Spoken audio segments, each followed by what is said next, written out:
Federal Hawking with Richard Murray from the Muskingum Valley ESC on deck.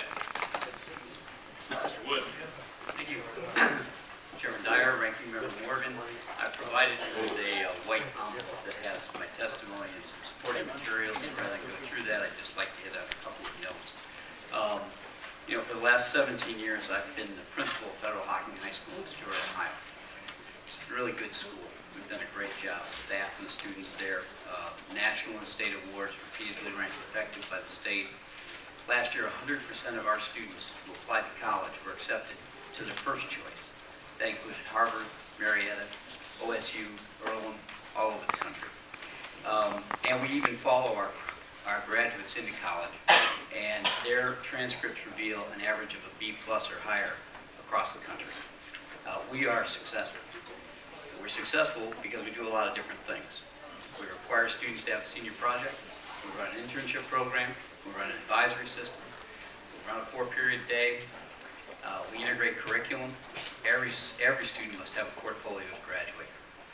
But I want to tell you that much of that seems to go on in opposition to state policy rather than with the support of state policy, and that's what I want to speak about. And I just want to illuminate 3 things on that. I have more in my testimony for you. Some examples of how state policy works against a school in rural southeastern Ohio trying to do a good job. First, testing and the accountability system and the state standards. Right now, instead of working on coaching seniors on their projects, or working on portfolios, or integrating curriculum, or writing performance assessments, we are running kids through the Ohio graduation test, 5 days of testing. It is longer than the Ohio bar examination. It is lawyers, it is longer than the Ohio bar examination.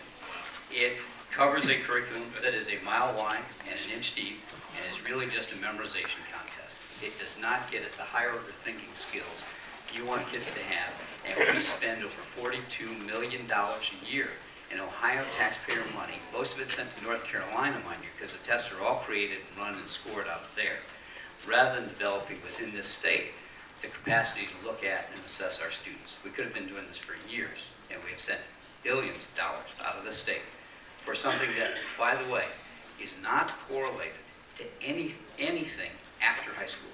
There's no evidence that passing these tests lead to higher graduation rates in college, better grades in college, more satisfied employers.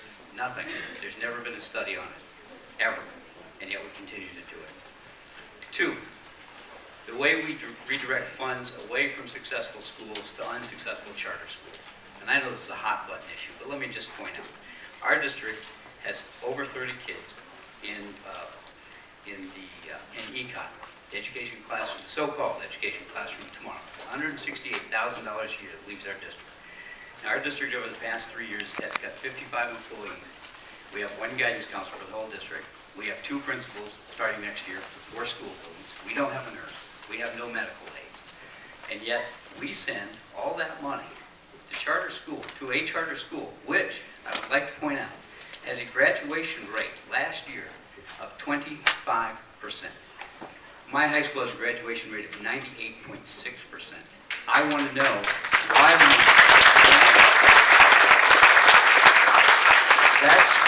that school also met 1 state standard last year. And in the last 6 years has been an academic emergency or academic watch 4 times. And yet they continue to get even more funding per child than I get, even though they don't offer buses, Band-Aids, or a school lunch. I have to offer all those things. 3rd thing, resources. And I have to tell you, this is something I'm not proud of. But I keep a journal, and preparing for today's testimony, over the weekend, I went through my journal. I thought, what did I do with my time last week? Where did I, as the academic leader in the building, spend my time? Unfortunately, I spent more time monitoring the cafeteria than I did monitoring instruction. I spent more time on finances, including signing the payroll and all the purchase orders, than I did on curriculum. And I spent more time on bleachers than books. That's a misuse of educational time. And it's because we're not putting resources behind the sorts of things that would make schools better. Because of the funding system and the way we randomly send out money and try and do patch after patch after patch without ever looking at the overall system, you aren't getting what you need from your schools. The state, I believe, has an opportunity to change this. I'm here because I support the governor's proposal.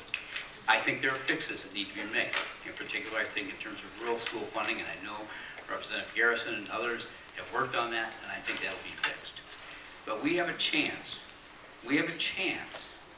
to not just do another patchwork strategy, but to really look at the deep fundamental questions of how we educate our kids. We have a chance to redo our standards and our assessments so they really are world class. We have a chance to rethink I'm not against charter schools, mind you. Charter schools were started by teachers' unions. The idea they could be freed up from regulation and show the rest of us interesting things to do. But that's not happening in Ohio. That's not happening, and they're not successful. And we have a chance to put resources behind sort of educational principles and programs that will actually work. What I find especially interesting about this proposal is it was drawn from the experience of Ohio teachers, Ohio parents, and Ohio schools. The governor and his staff, many of you, made a point of coming out and paying attention to what we're trying to do every day with kids. I believe that the state now has an opportunity to team up with schools like mine and districts like Morgan and others that you've heard from, and really make the fundamental changes we need in public education if Ohio is to become a 21st century educational system. I would encourage you to look at this as a whole package and not just try once again to make a few patches that might work, but instead really push the whole system towards reform. Thanks.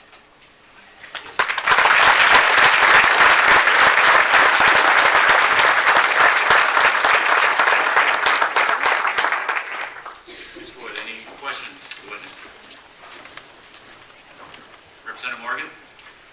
Thank you, Dr. Wood, for coming. I appreciate the breadth of information you provided and through it. You seem to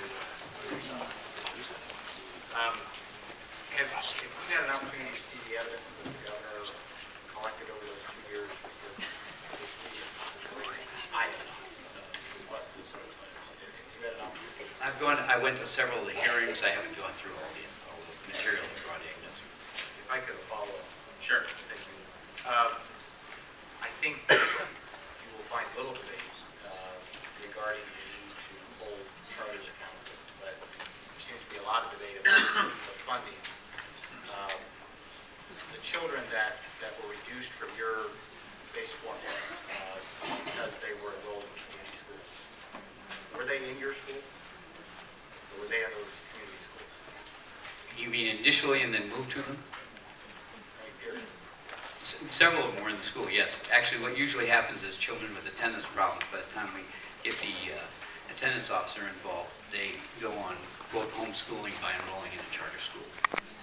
That's been the experience of 22 of our children. Their parents they're not coming to school, we're doing everything we can, I'm out in the community, I'm knocking on doors, bringing them to school. The parents say, I can't get them to go to school, I'm just going to put them in a virtual school. And that's the bailout. What's happened is, it's become a bailout from the system rather than informing the system. I mean, that was the idea, right? The experiment behind charters was, can we find other ways that meet the needs of kids? And I'm all for that. I mean, that's why we do a lot of things differently at my school. But there isn't any system to feed that back in, right? And furthermore, when they're not successful, they just keep going. If I had a graduation rate of 25% year in and year out, I would deserve to be closed. I mean, that's just not right. So that's my answer. Sure.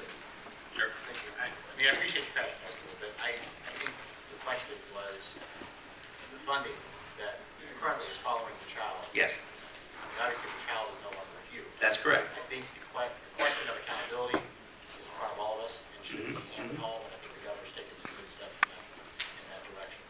I just wanted to clarify your answer. Right. Well, the challenge is those 30 kids don't all come out of one classroom, one bus route, or one school, right? So when you pull all that funding from the whole district, it's not like you can say, well, we now have one less kindergarten class. No, we have one less 10th grader, 3 less 8th graders, 5, and so it puts the district both in terms of long-range planning, because these things keep moving in and out rapidly. I will tell you, quite honestly, I get a number of kids back from charter schools after October, after the child count. So I mean, so it's a shifting target, and that's the issue that